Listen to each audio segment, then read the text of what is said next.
ह्या योजनांना यामध्ये आपण का घेत नाही? चूक काय त्यांची? त्यांनी स्वतःचा पंप बसवला नाही, चूक का? पाणी पुरवठा सहकारामध्ये काढली, त्यांची चूक का? म्हणून त्यांना तुम्ही का वगळताय? आणि म्हणून ज्या सहकारावर या पाणी पुरवठा संस्था आहेत त्यांना देखील 7.5 HP लाभ द्यावा आणि 7.5 HP वरच्या लोकांना देखील या ठिकाणी लाभ द्यावा अशी आमची प्रामुख्याने मागणी आहे. सभापती महोदय 10 मिनिटं. बरीच लोक आहेत. प्रवीण दरेकरनी 20-22 मिनिटं घेतली.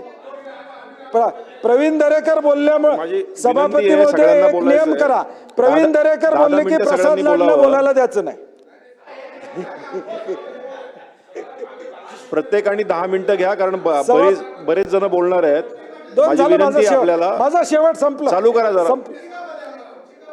साहेब पाटील साहेब चालू करा. महोदय मी शेवट या ठिकाणी करतो. पुरवण्या मागण्या हा फार्स आहे. आर्थिक डोलारा या सरकारचा कोलमडलेला आहे. प्रायोरिटी सरकारची या ठिकाणी राहिलेली नाही. नेमकी दिशा या सरकारला नाही आहे. दिशाहीन अर्थव्यवस्था अर्थकारण या राज्याचं चाललेलं आहे. हे राज्याच्या हितासाठी नाही, फक्त मोजक्या लोकांच्या हितासाठी या पुरवण्या मागण्या आहेत. आणि म्हणून याला मी या ठिकाणी माझं मत व्यक्त करून मी माझे 2 शब्द संपवतो. अमोलजी मिटकर महोदय, आज आपल्याला हे संपवायचं आहे. पुन्हा संध्याकाळी आपलं नियोजन बिल आहे आणि प्रस्ताव 2 आहेत.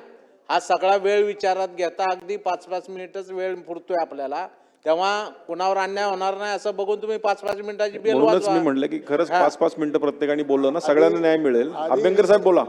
आधी 20-20 मिनिट बोलल्या गेलंय, आता 5 मिनिटावर आम्हाला थांबवणं बरोबर होणार नाही. महाराष्ट्रातील सर्व बातम्यांचे विश्वासार्ह व्यासपीठ. सकाळच्या सर्व सोशल मीडिया प्लॅटफॉर्मला लाईक, फॉलो आणि सबस्क्राईब करा. तसंच सर्व नोटिफिकेशनसाठी बेल आयकॉन प्रेस करायला विसरू नका.